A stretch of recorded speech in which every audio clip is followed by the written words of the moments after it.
UGC को लेके काफ़ी देश का तापमान गर्म है और समाज के हिस्से में विरोध समर्थन दोनों चल रहा है। तो सवाल यह है कि यूजीसी में ऐसे क्या बदलाव हुए जिसने यूजीसी को लेके तापमान समाज का इतना तेज कर दिया है।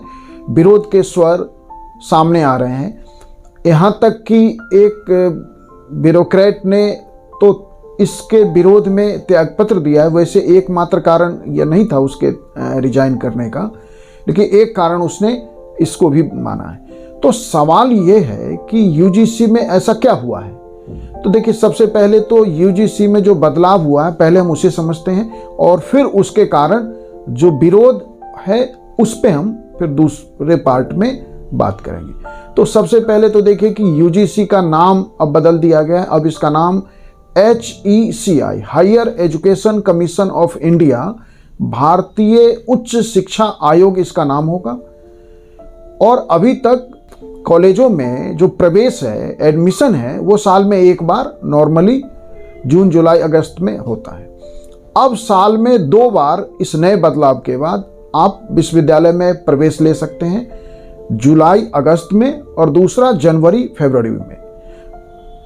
तो आप अब कॉलेज में एडमिशन के लिए यदि आप जुलाई अगस्त में नहीं ले पाए तो आप जनवरी फरवरी में आप एडमिशन ले सकते हैं। तो आपका समय जो 1 साल का इंतजार करना पड़ता था वो नहीं करना पड़ेगा।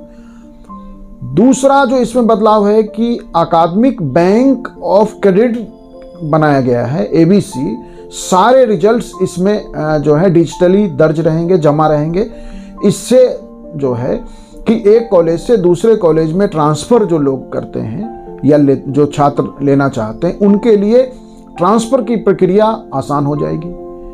जो स्नातक की डिग्री है वो 2 फॉर्मेट में अब आपको अवेलेबल होगा, 3 साल में डिग्री और 4 साल का यदि आप करते हैं तो ऑनर्स विथ रिसर्च की डिग्री मिलेगा, जिससे PhD के लिए डायरेक्ट एलिजिबल हो जाएंगे। मतलब ऐसी स्थिति में PhD करने के लिए आपको मास्टर डिग्री की आवश्यकता नहीं है, लेकिन उसमें कंडीशन है।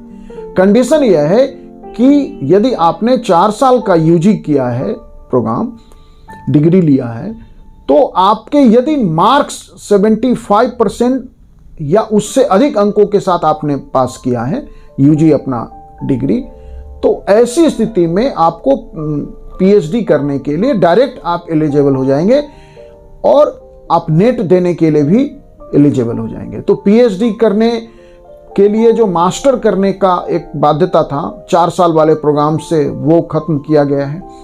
और मल्टीपल एंट्री और मल्टीपल एग्जिट अब हो सकता है।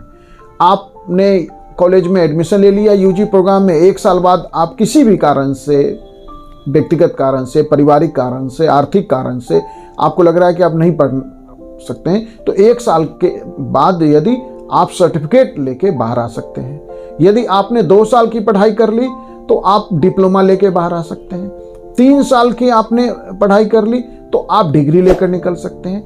अब 7 साल के भीतर फिर से प्रवेश ले सकते हैं कि आपने 1 साल का सर्टिफिकेट लेके आप बाहर आ गए थे, अब विदिन 7 ईयर, 7 वर्ष नहीं बीते हैं, तो आप फिर से डायरेक्ट अब सेकेंड ईयर में आप एडमिशन ले सकते हैं। जो स्टूडेंट डिप्लोमा मतलब 2 साल पढ़ के कॉलेज से बाहर हो गया तो अभी कुछ नहीं मिलता था, अब उसके पास डिप्लोमा है और वो फिर से 7 साल के अंदर प्रवेश लेकर अपना फाइनल ईयर कर सकता है।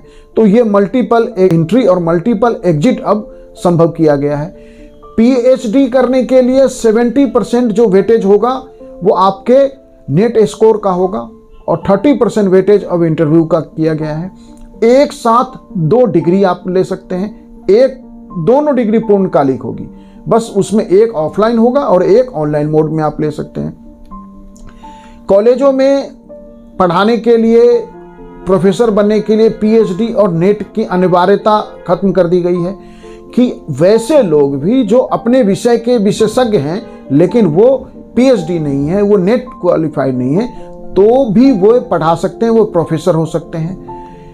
UGC की जगह जो अब higher education commission of India होगा ना, वो सिंगल रेगुलेटर, एकल नियामक बनाया गया है, क्योंकि अभी तकनीकी शिक्षा के लिए AICTE था और है शिक्षक शिक्षा के लिए NCTE था, वो अब दोनों खत्म कर दिया जाएगा और कहिए कि दोनों का विलय अब जो है नए UGC बॉडी जो higher education commission of India उसमें हो जाएगा, जिससे पूरे देश में उच्च शिक्षा के लिए एक ही संस्था होगी। लेकिन इससे केवल मेडिकल को और लॉ को, कानून की पढ़ाई को इससे अलग रखा गया है। तो लॉ और मेडिकल को छोड़ के सारा हायर एजुकेशन एक ही बॉडी के अंतर्गत आ जाएगा। तो ये जो बदलाव हैं, इन बदलावों के लिए तो विरोध नहीं है। ये बदलाव तो ऐसे हैं कि जिनमें बहुत सारे बदलाव आप कह सकते हैं कि पॉजिटिव है, लेकिन फिर विरोध क्यों है? विरोध है कुछ ऐसे बदलाव जो किए गए हैं कि इसमें अभी तक कॉलेज के अंदर, विश्वविद्यालय के अंदर, यूनिवर्सिटीज में SC और ST छात्र के साथ यदि कोई भेदभाव किया जा रहा है या जातिगत कोई व्यवहार किया जा रहा है उसकी जाति के नाम पे, तो उसकी शिकायत करना आसान था। अब उस दायरे में OBC छात्र को भी लाया गया है, मतलब कि कोई भी OBC छात्र भी SC ST की तरह जातिगत भेदभाव की शिकायत दर्ज करा सकता है किसी स्टूडेंट के विरुद्ध या किसी प्रोफेसर जिसने ऐसा किया है। अब सवाल यह है कि क्या कॉलेज में जातिगत ही भेदभाव होता है? हमारे देश में तो आर्थिक आधार पे भेदभाव भी होता है, कलर के बेस पे, हाइट के बेस पे, ड्रेसिंग सेंस के बेस पे, दसियों तरह से हमारे कैंपस में भेदभाव होते हैं। तो सामान्य जो छात्र हैं, जो सामान्य जातियों के छात्र होंगे, उनको ये अधिकार नहीं होगा कि वो इस तरह की कोई शिकायत कर सके। तो ये तो सीधा सीधा आर्टिकल 15 का उल्लंघन है, आर्टिकल 14 का उल्लंघन है। आर्टिकल 14 जो हमारे संविधान का आधार है, रूल ऑफ लॉ का बेस है, कि जिसमें स्पष्टता आपने कहा है कि नो डिस्क्रिमिनेशन की जो बात है और इक्वल प्रोटेक्शन की बात है, इक्वल बिफोर लॉ की बात है। आर्टिकल 14 कह रहा है equal before law and equal protection of law, कानून के लिए सभी बराबर हैं। जब कानून के लिए सभी बराबर हैं तो कैंपस में पढ़ने वाला छात्र की जाति SC है, ST है, OBC है, तो उसे शिकायत करने का अधिकार होगा। लेकिन अगर आपकी जाति जनरल है तो आप शिकायत नहीं कर सकते हैं। तो ये तो सीधा सीधा आर्टिकल 14 का उल्लंघन है। आर्टिकल 15 का उल्लंघन है, नो डिस्क्रिमिनेशन की बात की गई है based on caste, sex, race, religion, place of birth. तो ये और इसमें जो सबसे रॉलेट एक्ट की जैसा एक जो प्रावधान लाया गया है कि जो बर्डन ऑफ प्रूफ है वह माने सबूत पेश करने की जिम्मेदारी आरोपी पर डाल दी गई है, कि ऐसे में यदि कोई झूठी शिकायत के खिलाफ बचाव बहुत मुश्किल होगा। कि यदि किसी भी सामान्य श्रेणी के छात्र मतलब के विरुद्ध कोई शिकायत है तो उसे प्रूफ करना है, बर्डन ऑफ प्रूफ माने वो सबूत देगा कि उसने ऐसा जो भी एक्ट है या जो भी कोई किसी तरह का वर्बल है या फिजिकल एक्ट है तो वो प्रूफ करेगा। तो इसका अर्थ है कि आपने तो इसमें जो लॉ का सिद्धांत है उसको उलट दिया। अब इसमें तो ये हो गया कि गिल्टी अनटिल प्रूवन इनोसेंट, जब मतलब आप खुद को जो है निर्दोष साबित कीजिए और नहीं माने आप जब तक खुद को निर्दोष साबित नहीं करेंगे तब तक आप दोषी हैं। यह तो सामाजिक न्याय के नाम पर भारत में विश्वविद्यालयों में यदि सामाजिक न्याय का हम कह रहे हैं कि इससे सामाजिक न्याय बेहतर होगा, सम्मानजनक माहौल बनेगा, सामाजिक न्याय बेहतर नहीं होगा। जब इस तरह के विश्वविद्यालय के रूल रेगुलेशन होंगे, कॉलेज के कैंपस के रूल और रेगुलेशन होंगे, तो परिणाम क्या होगा कि वहां सम्मानजनक माहौल बनने के बजाय जातिगत माहौल बनेगा और जातियों की लामबंदी होगी। भारतीय समाज जातियों के खेमेबंदी से जातियों की लामबंदी का नुकसान पूरे लोकतंत्र को हम देख रहे हैं, हमारे सामने है। पूरा लोकतंत्र उसका नुकसान भुगत रहा है। और अब ऐसे में वैश्विक दुनिया के दौर में आप विश्वविद्यालय का माहौल इतना और खराब कर देंगे। प्राइवेट यूनिवर्सिटीज को मतलब कि दुनिया के जो दूसरे देशों की यूनिवर्सिटीज है उन्हें भारत में कैंपस खोलने का भी इसमें वो मिलेगा अधिकार, और हमारे भी यूनिवर्सिटी बाहर के देशों में अपना वो खोल सकते हैं। कुछ बातें इस बदलाव में बहुत अच्छी हैं जिनका स्वागत किया जा सकता है या स्वागत होना भी चाहिए कि हमारे लेकिन शैक्षणिक माहौल के बीच में यह जो आप सिद्धांत लेके आ गए हैं, लॉ का उल्टा सिद्धांत कि गिल्टी अनटिल प्रूवन इनोसेंट, यह नहीं होना चाहिए। और इससे विश्वविद्यालय का माहौल, शैक्षणिक गतिविधि भी प्रभावित होगा।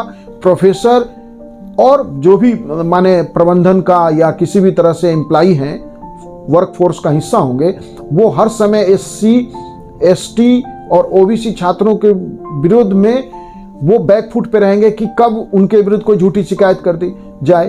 तो प्रोफेसर्स जो हैं छात्रों के दबाव में रहेंगे, छात्रों का आपसी माहौल आपस में जो है कॉर्डियल नहीं होगा, फ्रेंडली नहीं होगा, और इसमें हमें विचार करने की आवश्यकता है। और ये बदलाव ठीक नहीं है, इससे शैक्षणिक गतिविधि और प्रभावित होगा और विश्वविद्यालय एक तरह से आप कहिए कि जातियों की राजनीति का एक ट्रेनिंग सेंटर की तरह बन जाएगा।